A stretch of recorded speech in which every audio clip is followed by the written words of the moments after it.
Hello Freedom Builders and welcome back to the channel. As always, this is Hans Nielsen speaking, and today we are going to have a chat about something called shareholder yield.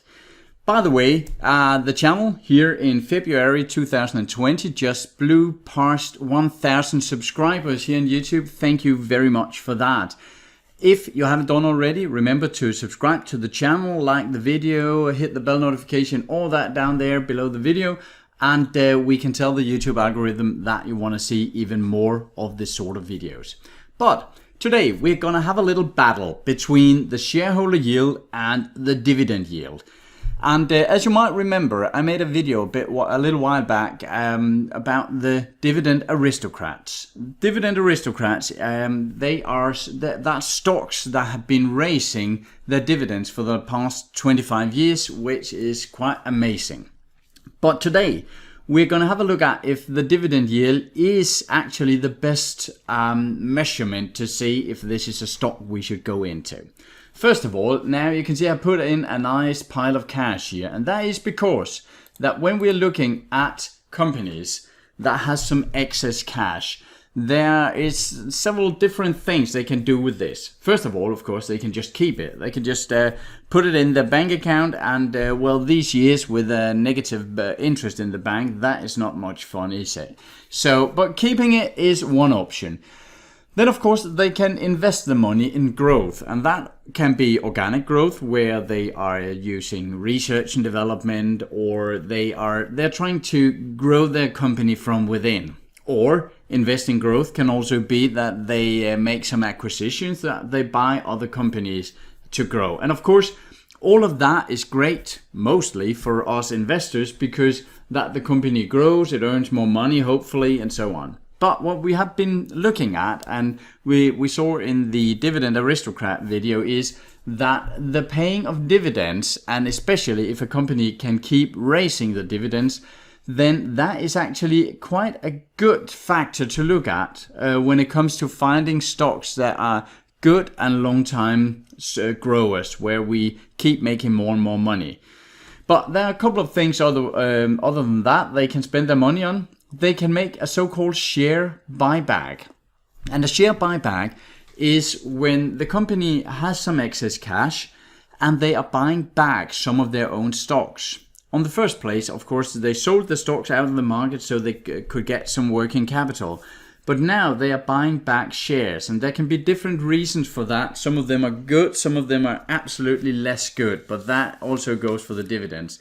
For instance, if you actually, as a management in the company, thinks that the best place to put your money right now is in your own company. Maybe the stock has dropped, so at your best assessment, you are now undervalued. You think that there's at least a 50% upside in the stocks because of what you can see internally in the company. Then, of course, it can make perfectly good sense to buy back some of your own shares because it is a good business.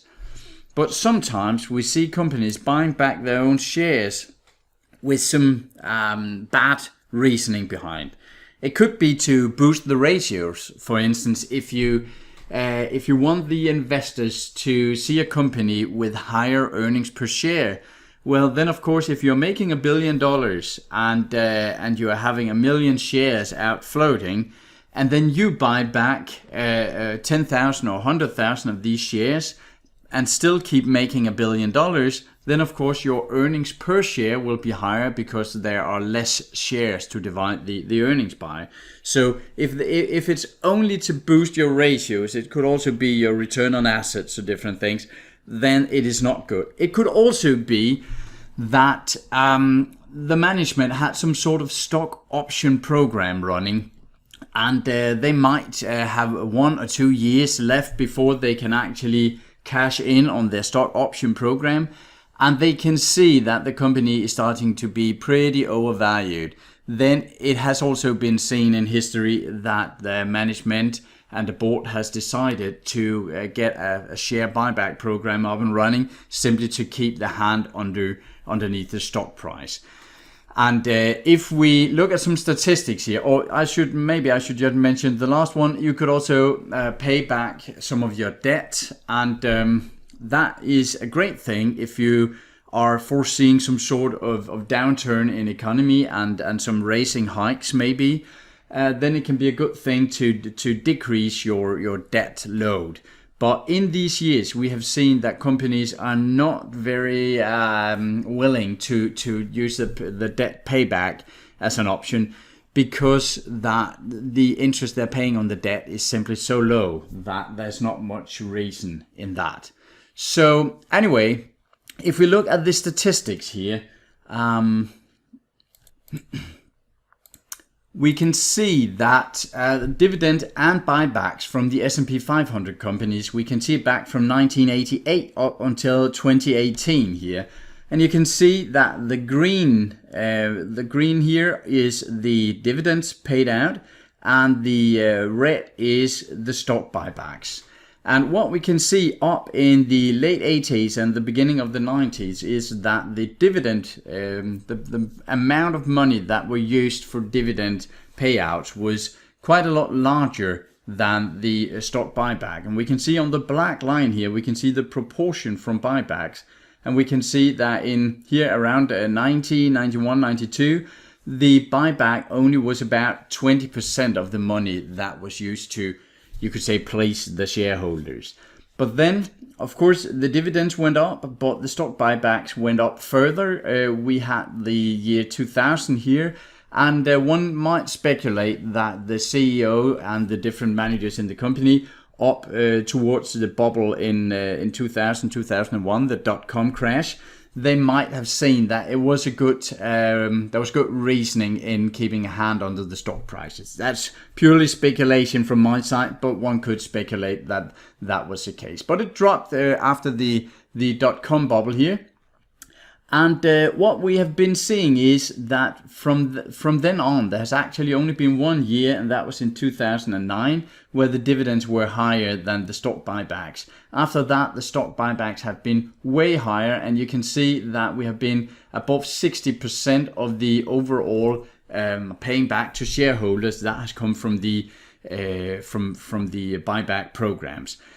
The reason I'm mentioning this is that when you are looking purely at the dividends, you are missing out on a big part of this in paying out money to the shareholders. And if you want to find some good companies where the company is actually supporting the stock price and where you're getting some good earnings from, you might also want to take a look at the stock buyback programs.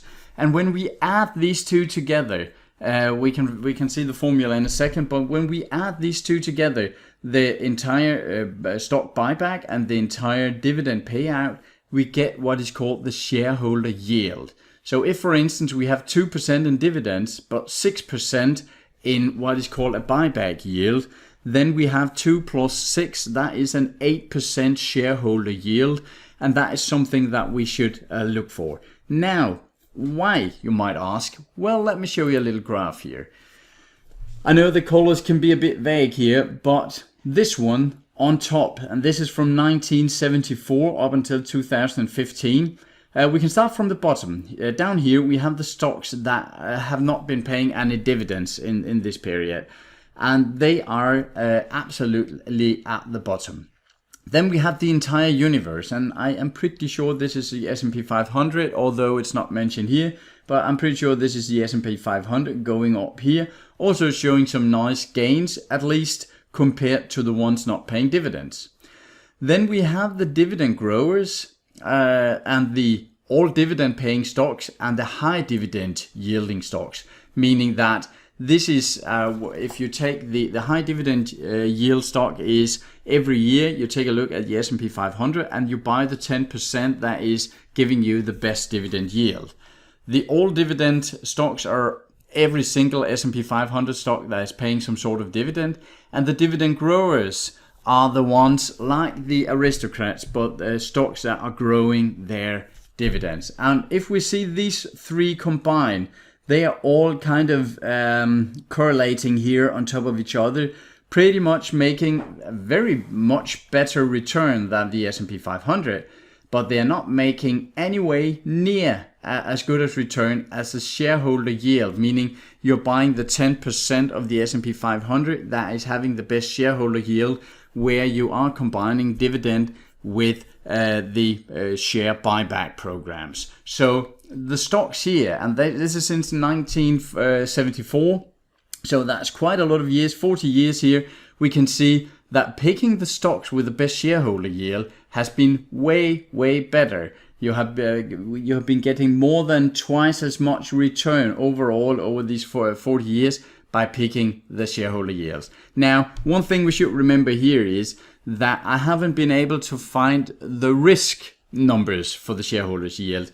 So if you might remember from the Dividend Aristocrat video that I showed you that the aristocrats were beating the S&P 500, but it was also doing it with a lot less risk. And I haven't been able to find the risk numbers here according to the shareholder yield. So it might be with bigger risk, but as you can see, the drops in price are correlating very much with the other dividend stocks and the overall market. So I'm pretty sure that the risk measurement is not way off.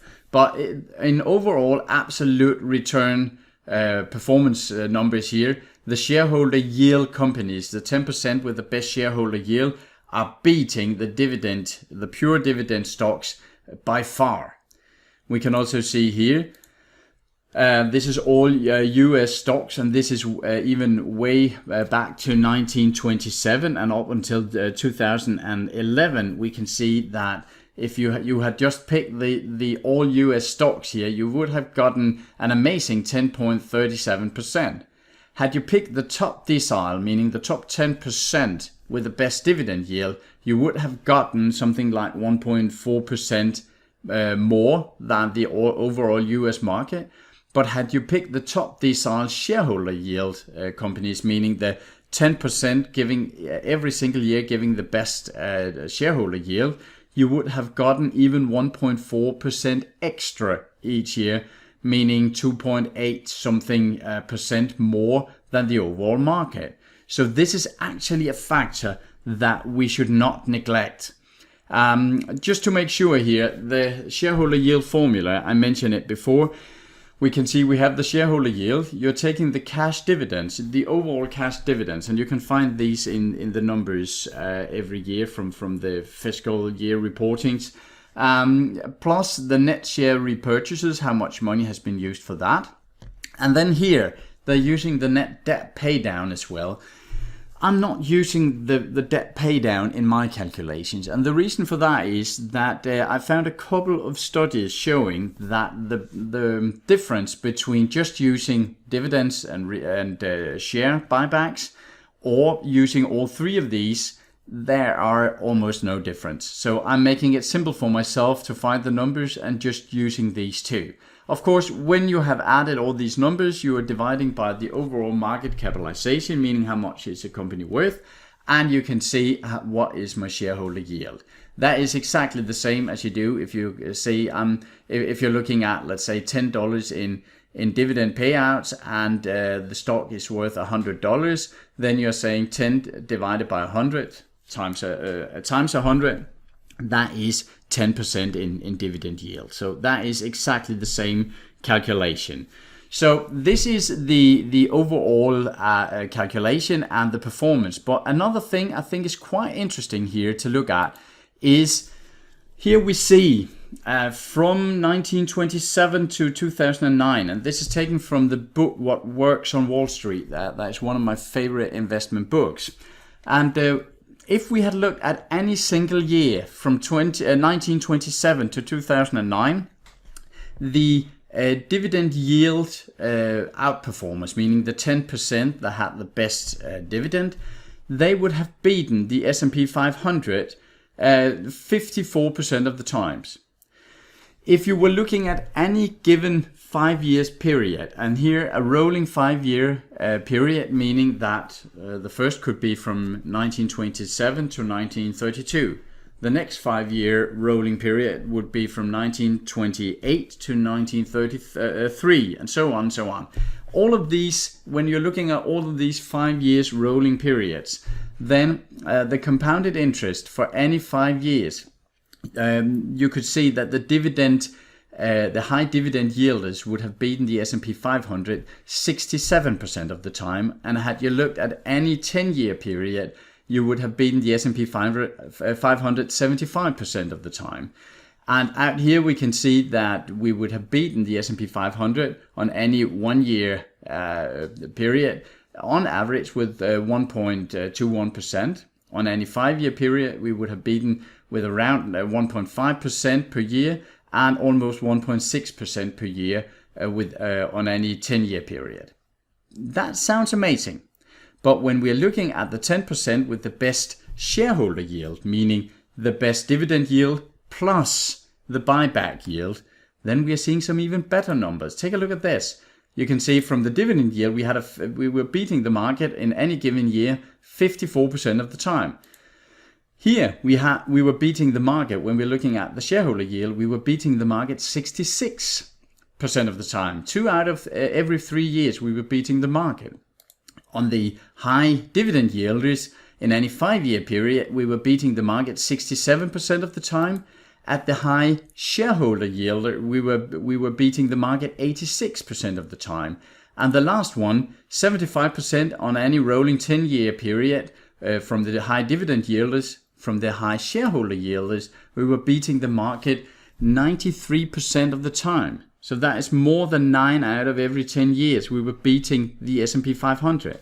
And if we were looking at the average annual excess return, you can see here 1.2, 1.5, 1.6, just around that. Here we have 2.6, almost 3%, and 3.13%. So it is way, way higher when comparing the shareholder yield to the overall dividend high yielders. So that is something that should make us think if dividend yield really should be the only factor we should have a look at. I can give you an example, and that is from the one of the stocks that has really gone up the most the last year, and that is Apple. As you can see, right now, Apple has a dividend yield around 1%, and they did that a year ago as well. In January 2019, they were just about 1%.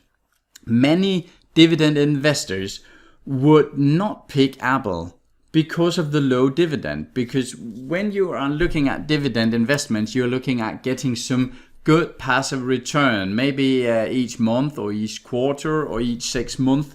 You're getting some sort of payment from the company. And if you're putting $100,000 into Apple, well, you would only be getting $950 every year.